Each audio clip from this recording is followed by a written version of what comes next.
Hello, romantics. I'm Sarah Gomez, author, romance lover, and host. You're listening to Romancing the Story, a podcast centered around writing, reading, and story structure, all with a twist of romance. We're at episode 23, and on today's episode, I talk with Denise Giddings about crafting interesting characters, writing dynamic action, and the importance of diverse stories. We do make reference to her latest release, Contradictions, a romantic suspense filled with some of my favorite tropes: enemies to lovers, grumpy sunshine, road trip, and fake relationship. If you're interested in knowing more, there's a link to Denise's Amazon page in the show notes. With that said, let's jump right into the discussion. Welcome, romance author and happily ever after enthusiast, Denise Giddings. Hey. Thank you. Thank you. Yeah, so thank you for joining the podcast, Denise. Can you tell listeners a little bit about yourself as a romance author and what subgenres you write? Yes, I'd love to. So first of all, Sarah, let me just say thank you for having me on the show. I really appreciate it, and I definitely consider it an honor to be here.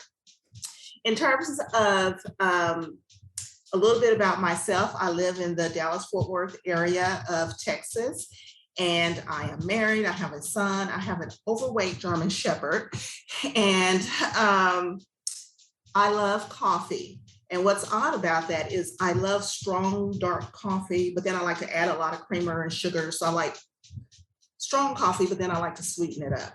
So in terms of the genres and subgenres that I do write contemporary romance and romantic suspense. Nice. Those are some great subgenres to Thank write, you. right? Yes, it is. I enjoy it. So are you a traditional, indie, or hybrid author? So I am an indie author. My first novel, which was Boomerang, and this current novel, Contradictions, are both self-published novels. So I'm indie right now, and I'm enjoying it. Awesome. Well, and have you been writing romance for a long time? I know that's kind of a something I've kind of come across a lot of authors. A lot of them start recently writing romance. So how long have you been writing it? I actually haven't been writing romance very long, but I've always enjoyed and loved romance. So ironically, the first time I actually got paid for writing was not a romance novel. It wasn't romance at all. So many years ago, in 2008, 2009, Ebony Magazine ran a short story contest. And the contest was basically write a short story, 2,000 words or less, or something along those lines. And it needed to be about the Black experience. So I submitted my story, which was about a little boy who was adopted and had older brothers and sisters who were still with the birth mother. And through a series of circumstances, the birth mother passed and the adopted family ended up adopting the other kids. And I won $1,000. And I was like, wow, I can actually get paid for doing this. So you would have thought that would have made me, start writing more kind of drama or something, but it didn't. I've always loved romance, even since I was very young. So that's where my heart is. So that's really great that you actually had experience writing before, like story structure. So then you kind of just went to romance because are you a big romance reader? Is that kind of what kind of spurred that? I am a big romance fan. It doesn't matter what I'm writing, what I'm reading, listening to someone's story. I'm always looking for the romantic element in the story. I just love romance. When I was younger, I used to read all these Harlequin romance novels. And I used to say, man, I would love to write novels like this. Because they were all very great. They were all happily ever after endings. They got all kinds of Harlequins now, but at that time they only had pretty much one line, and they all were the same. But I just loved them, and so romance just stuck with me. Oh, well, yeah. And that's how I am too. I love romance because it always has the good stuff, right? And I'm always looking for that love story. Right. Yes. What kind of, because of that, that's kind of what drew you to romance, right? Was kind of that, the interaction of the characters, the love story, right? Right. Of course. Of course. Was it always in the back of your mind, I'm going to write this one day? I know you said you wrote the short story first, so I didn't know if that was kind of came up in the back of your mind, like I think I want to write this. I think I want to write romance. So I think, yes, it was always in the back of my mind that I wanted to write romance. So like I said, when I was a teenager, I read romance. And so even then I wanted to write romance. I didn't. I just, grew up and kind of forgot about it. But several years ago, one of the writing groups I'm in did an anthology, and you had to compete to get your story in the anthology. So you had to write the short story, you had to have it judged, you had to score a certain score in order to get your story in. So I wrote my little short story, and it was a short romance. And it made it in the anthology. So I was like, wow, this is pretty good. I think I'm going to continue with this. So from that point, I just decided it's going to be romance. I love it. And I've actually talked to a couple of the authors like that, who've actually said, like, once they started going with romance, it's like, that's what they wanted to do. Once they wrote the first romance, it's kind of like, that's the lane they wanted to stick to. Great. Yes, so, I definitely understand that. So you have just released your novel, Contradictions. Congrats. Thank you. Yes, the first in the Girlfriend series. For listeners, the book is a romantic suspense where Yvette, our heroine, must choose between the man she is falling for and her mother.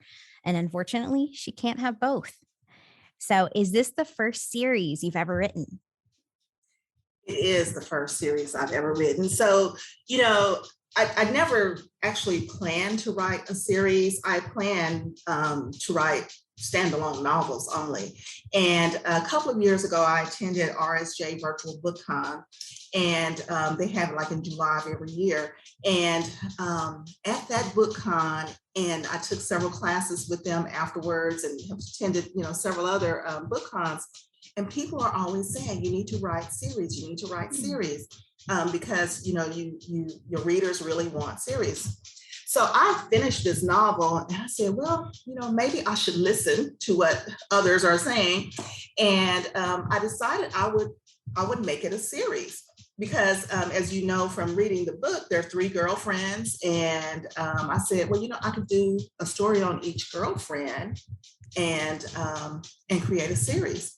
And in this particular book, I just kind of fell in love with Sage, the character Sage, which is one of the girlfriends.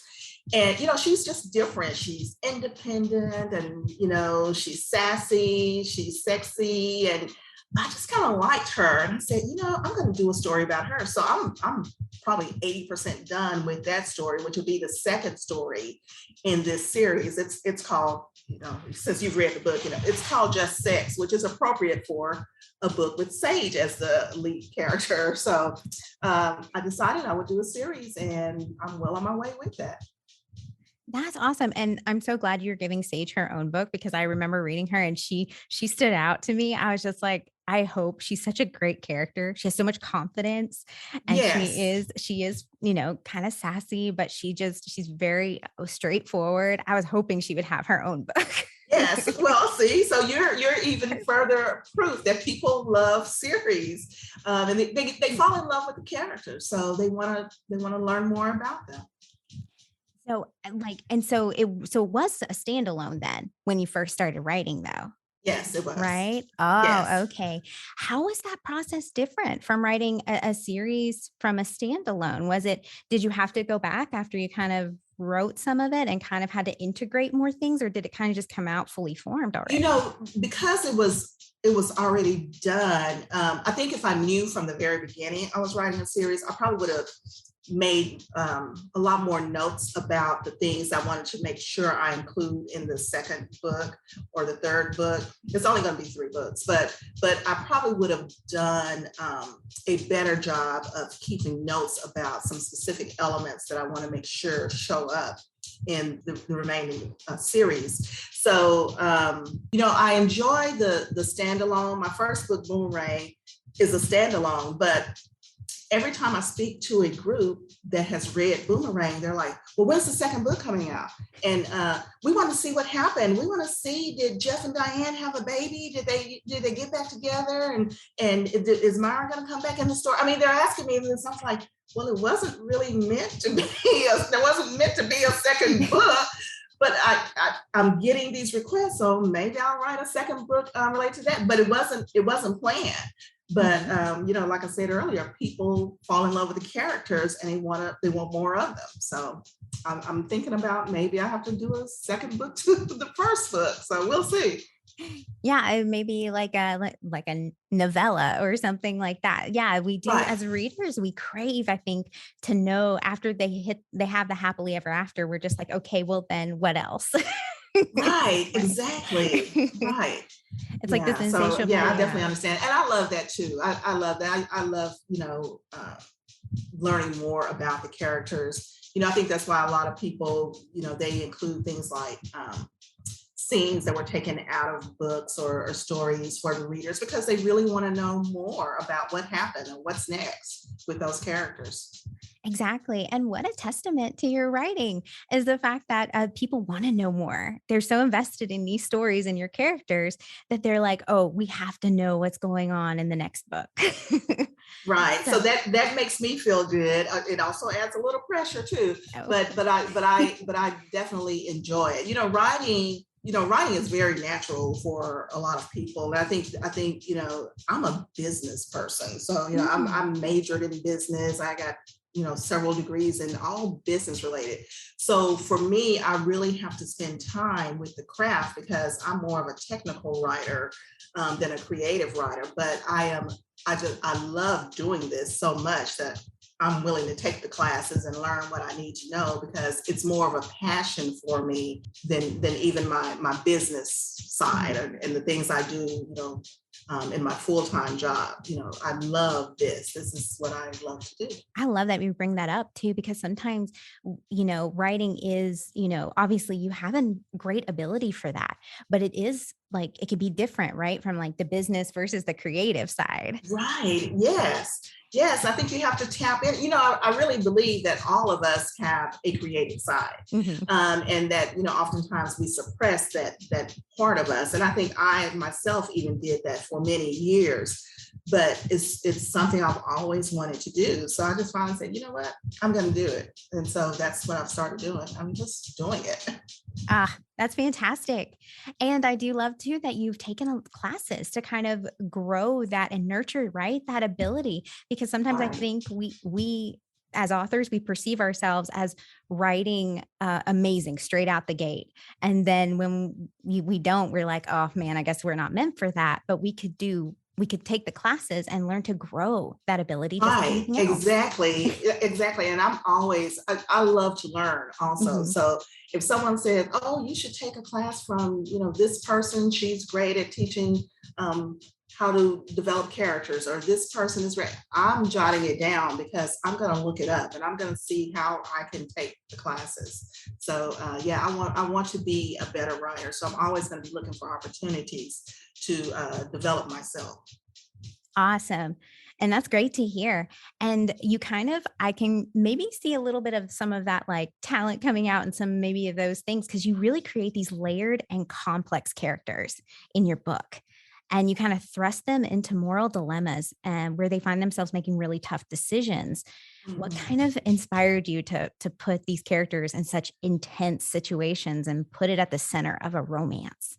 It's interesting. So Contradictions, it's just an average lady who just goes about her business. She does her little auditing and she doesn't bother anyone or anything. But then, like you say, she's thrust into these other situations. And what I wanted for my books is for them to be more than romance. I wanted them to be believable characters that, face moral dilemmas, that have to make tough decisions sometimes. And I think that's more of life. And one of the things I do is I collect ideas. So, her family farm, it's not a farm, like a working animal farm. It's a corn farm. And that idea came from me. I was volunteering at a chamber event. I was talking to a guy. He said he was from Nebraska. And I was like, Nebraska? Wow. I don't think I've ever met anyone from Nebraska. He said, yeah, we have corn farms. I was like, oh. So I just jotted that down somewhere. And then later I was reading an article in the paper about this big meth case that was busted up near Nebraska. And I was like, what? And then, so I jotted that down. And then one of my husband's fishing buddies is a police detective. So I just asked him, I was like, well, can you tell me about meth and how does that work? And he's the one who said, oh, they melt it down, they put it in these Gatorade bottles or what have you. And that's how they transport, so I gather all this information. I was like, okay. So then I just get to a point where I'm kind of crafting my story and I figure out, well, how can I use this? And it just all kind of came together, and that's what I did. So, I know romance is considered, it's an escape, and we want to escape. We want to get to the happily ever after. And that's really what I'm all about. I want it to end well. I'm so disappointed when I'm reading a story and I'm just waiting and waiting on the happily ever after, and then it doesn't end well. Mm-hmm.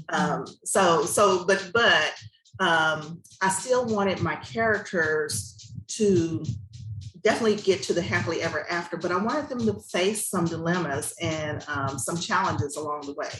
And so that's kind of how this all kind of happened in Contradictions.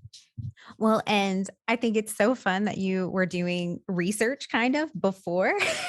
Right. Before the actual book. And what a great method. I actually have talked to someone who does editing and research actually services for authors. And she said that's a great way to collect ideas. Like you were saying, it's just to jot them down as soon as you hear them and you say, that's really cool. And I want to put it somewhere in a book, but I don't know where and how quite yet. Exactly. Even when I was writing my first book, Boomerang, I knew that I wanted to use a poison that was in the high school chemistry lab, but I didn't know what poisons they have in high school chemistry labs. So I was volunteering again, but at this high school contest for students, they have to compete for scholarships, and they just partner you randomly with other people. And I got partnered with a lady, and I was like, well, what do you do? And she said, oh, I'm a forensic high school chemistry teacher. And I was like, what? You teach chemistry, forensic? So I said, well, I need to know what poisons do they have in high school chemistry labs? And she was just a wealth of information. I just was taking notes of what she said. And so I put it all down, and I was like, okay, so now my story can be believable because this is what's actually in a high school chemistry lab. And then I took that, and I have a girlfriend who's a high school chemistry teacher, and I let her read that section. I was like, is this believable? Do they have this kind of poison in high? And she's like, yes, of course we have that. And so I was like, okay, well, this is great. So yeah, I take notes, and I'm always observing people. When you like in the airport where there are lots of people, I'm watching people, and I'm like creating stories in my head. I wonder where they're going, and I wonder what they're talking about or what have you. Are those two people having an affair, or are they married, or so I just create all these things, and I'm jotting notes down as I'm creating them. So that's kind of how this came about, these layered characters and these different situations that I put them in. I take notes, I read articles in the paper, and, again, in Boomerang, the bad guy is called the Engaged Killer, and TEK, that's what the FBI kind of dubbed him. I got that, I was reading the newspaper one Sunday, and it wasn't the Engaged Killer. They had dubbed somebody some other, but it was like 3 letters. And I was like, oh, that's a great idea. Mine's going to be, so that's kind of how I come about these different layers. I just take notes and just, try to be more observant than maybe I normally would be if I wasn't writing. Right. And that's probably exactly why while I was reading the book, the characters felt real to me, and why the situations seemed, like there was some kind of layer of authenticity there, like you had done the research, I could tell. And like I said, the characters did feel very complex, but layered in a way that's like, I would know someone like this, or I've met someone like this. Exactly. For instance, Sage in this book, she's loosely based on a lady I know, who's fiercely independent and I only want a guy for sex and I don't need no relationship. That's kind of sage. But my book's end with happily ever after. So, eventually it's not going to end that way. But I just kind of take notes of, the situations I'm in. I'm observing people, I'm reading other things. I don't watch much TV anymore because I just don't have time. But anytime I get the opportunity, I'm actually observing people and taking notes. That is such a fantastic method. I am curious because I know that's something I actually talked about very recently with another author. Do you read romance while you're writing it? Do not. Okay. That's what we were talking about. So yeah. Do you, do you read? I try. If I do, it's a different subgenre than what I'm writing. Oh, okay. I do not because for me, I try to think about the whole story in my head before I start putting it on paper. And then when I start putting it on paper, I tend to write out the scene. I tend to write out scenes. Like I don't write chronologically. A lot of people do, and that works for them. But I have to write out the scenes that are more prevalent for me because I want to get them down before I forget about them. And then I come back and kind of put things in order. But for me, I don't want what I'm reading to, kind of influence what I'm writing at that moment. So I read, when I'm not writing and vice versa. And that's fair. And that's kind of what that was what we were discussing, was that sometimes what we're reading might influence us a little too much in our yes, writing. That's true. So that's true. Sometimes some people may want that divide there. So I was just kind of curious.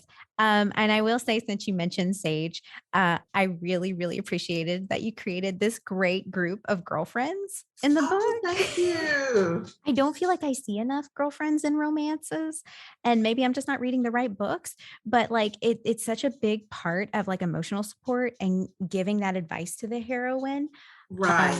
Like Yvette and her girlfriend's relationship felt real and joyful to me. Did you plan on writing the girlfriends into the book, or did that just kind of happen organically? No, it actually did not happen organically. I purposefully planned on showing that relationship because, I think, I know we all benefit from having good, supportive relationships, and girlfriends are the best. And if you have some good, supportive girlfriends who are not going to judge you, are not going to be jealous of you, but are going to support you in whatever challenges you're going through in life, that's gold if you have that. And I wanted to show these three ladies who support each other.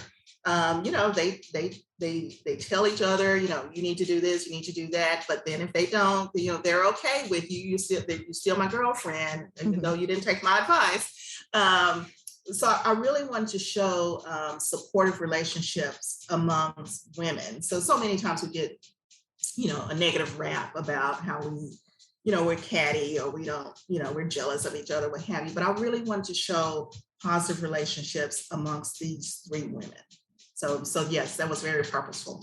Oh, good. Well, because I was hoping it was, because it did feel like I was so thrilled, I think, because like I said, I don't see it that often, or at least not in too many of the books I read, romances I read. And it is such an integral part, I think, of the human experience, is to have friends, and especially that soundboard of girlfriends or guy friends, or those friend groups that you can kind of bounce ideas off of and be like, yeah, I'm dating this person. And they're like, yeah, you shouldn't be doing that. Or yeah, go for it. Right. Exactly. Right. Like I say, if you find a good group of friends, like I have friends that are in separate little groups. Like I have this group of friends, I got this group of friends, this group of friends, but you know which ones you can share what with. And I just want to show these ladies who are all experiencing life, and they all have their challenges, but they're there for each other. Exactly. And they all have this very deep connection to each other. So, and it was beautifully written. Oh, So thank you. Thank you. yeah, Appreciate because I that. want Sage to be my friend. Exactly. Right. We Right. all need a girlfriend like Sage, I feel We like. do. We do. That is true. So, and I love that your writing showcases positive African American representation and brings that to the forefront of the romance. Was that always an important piece you wanted to incorporate in your writing? You know, even when I was very young and just starting to read romance, reading these Harlequin books, I always thought, well, why are all the characters not people of color? And Harlequin's changed now, but when I was first started reading Harlequin, there was never any people of color. So even then, I recognized that we need more people of color in romance, and so it was very intentional for me to showcase African Americans in a positive light.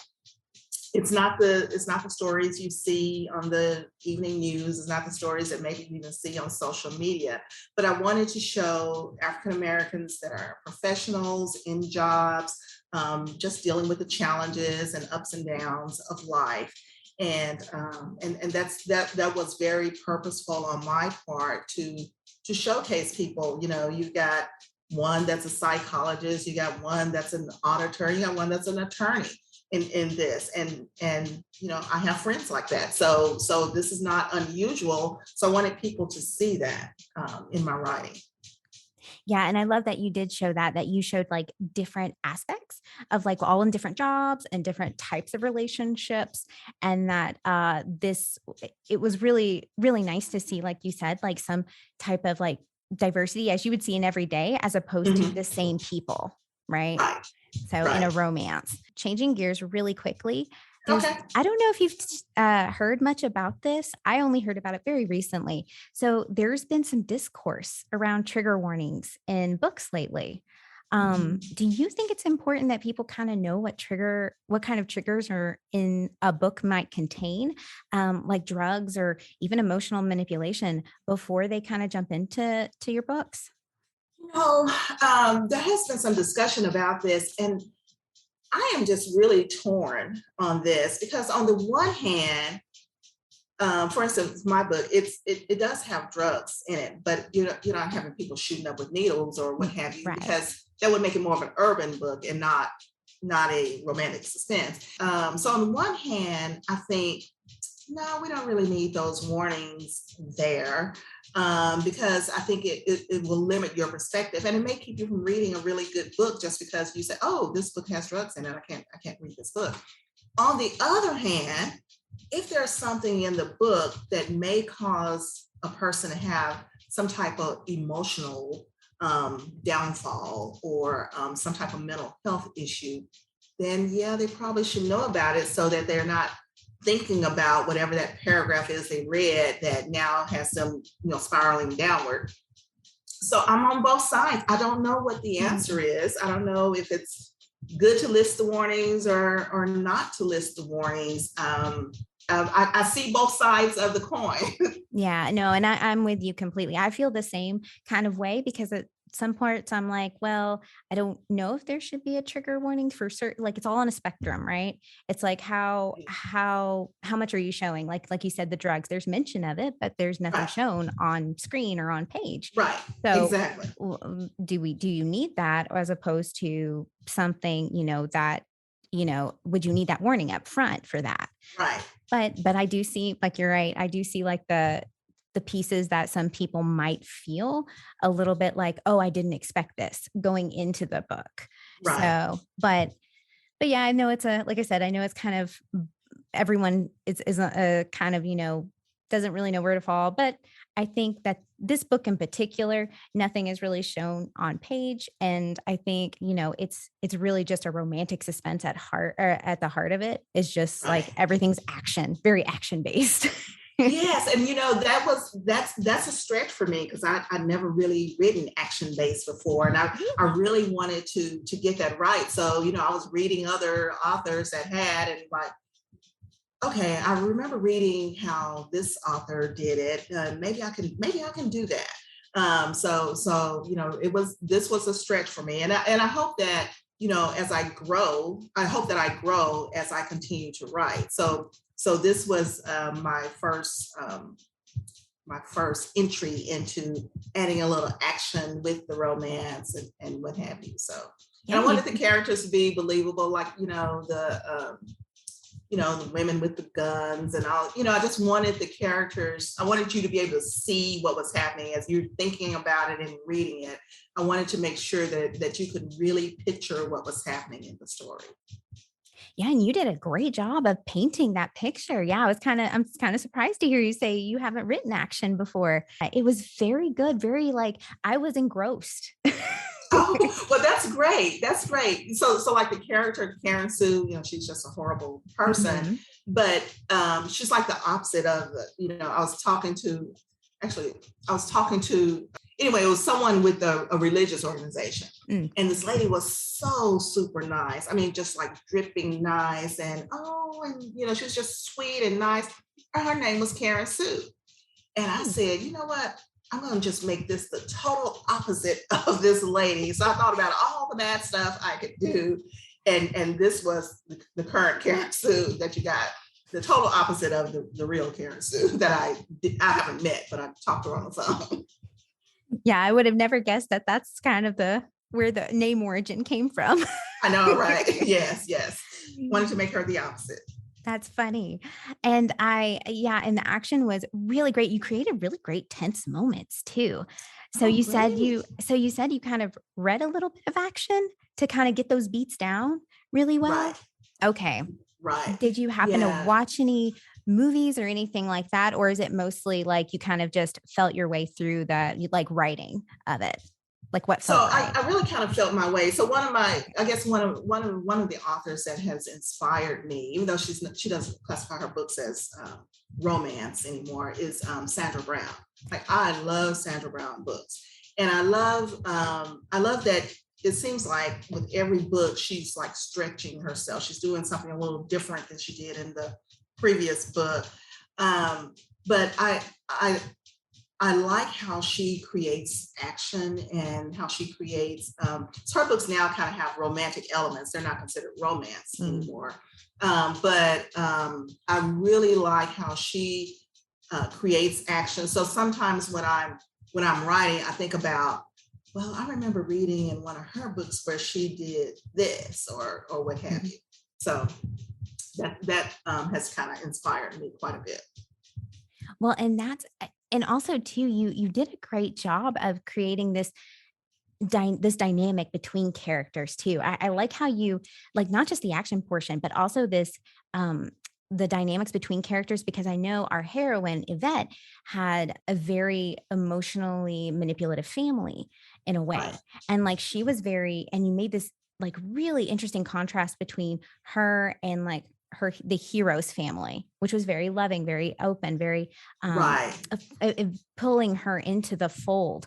So was that something that you kind of wanted to show, that the dynamics of those kind of that's very separate worlds, it felt like? So yes, I did. So one of the things that I really like family dynamics, and I really like to have I really want in my books to always have a positive family dynamic. So in my first book, Boomerang, there's this great, the hero again has a great family, and you see the love, you see the banter between the sister and brother, but it's a great family, and you can see, yes, me and my brother, we tease each other or what have you. That like really happens, and even in Contradictions, even though I wanted Yvette to be wounded as she was.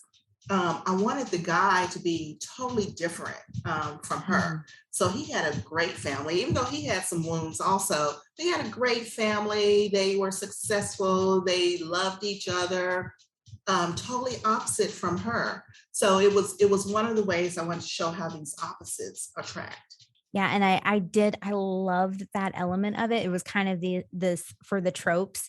It was the opposites attract. And it was a bit of that, kind of frenemies to lovers, kind of dynamic. Exactly.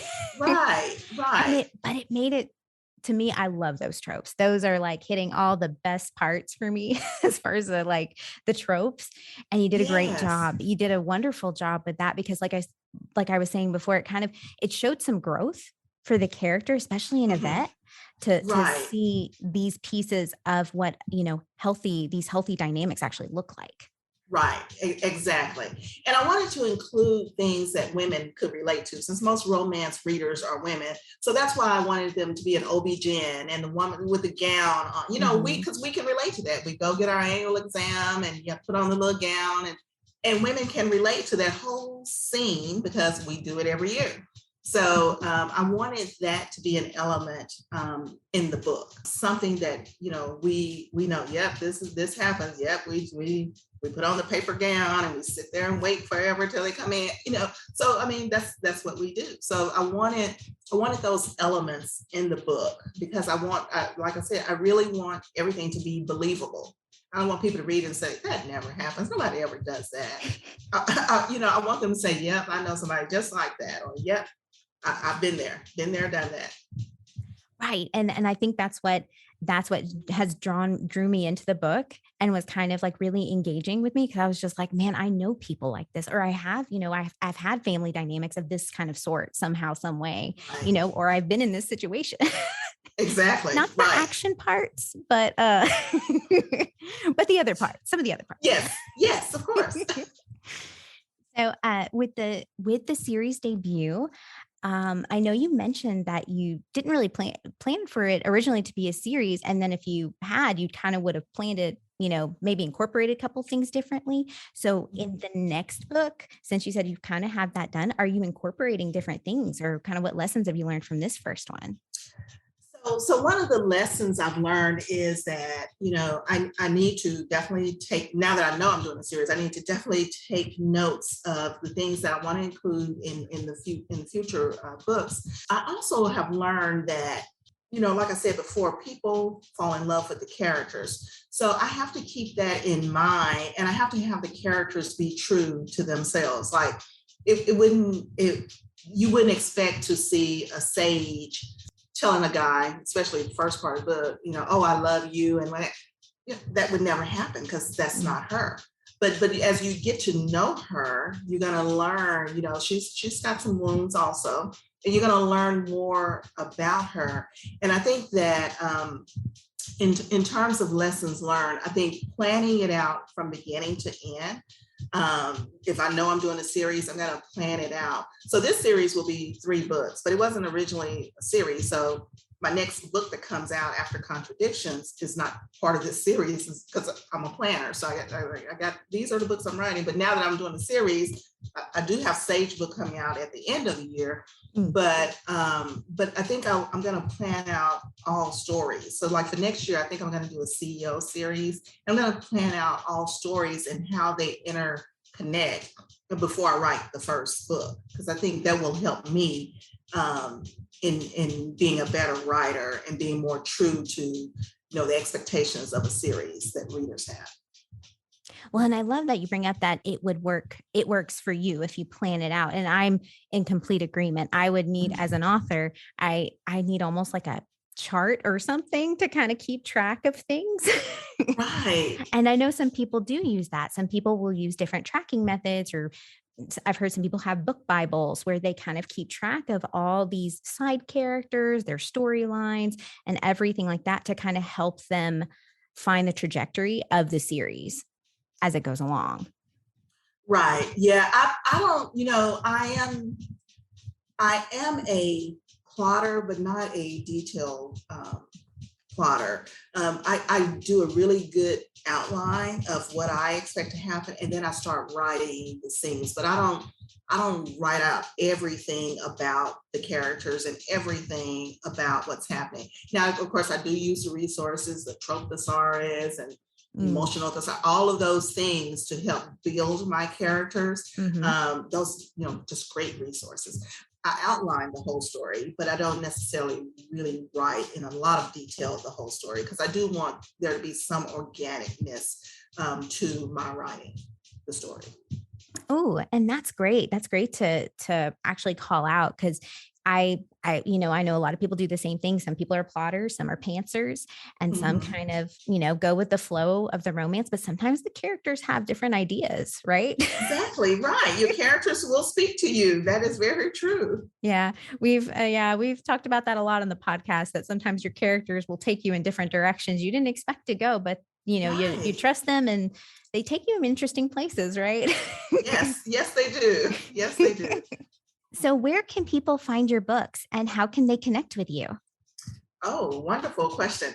Okay, so my books can be found on Amazon, KDP, and they can connect with me on Instagram and Twitter at D Giddings Books, DGIDDINGS Books, and on Facebook, Denise Giddings Romance Author, or my website, which is denisegiddings.com. So any of those methods, or if you just want to chat, you can send me an email at info@denisegiddings.com. So those are ways you can connect with me. I'd love to hear from readers. I love your ideas. I'd love to learn more from you. So please connect with me. I'd love to have you as part of my community. Again, big thank you to Denise for joining the podcast. If you want to find her books or website, I have provided the links in the show notes. Thanks so much for listening, and feel free to share and subscribe to find out when I post more episodes. My socials are also listed below if you'd like to follow me for more content and what is coming in future episodes. If you enjoy the podcast and would like to give additional support, I now have a Buy Me a Coffee link. Never a requirement, but very much appreciated. As always, be safe, stay healthy, and keep writing. Bye!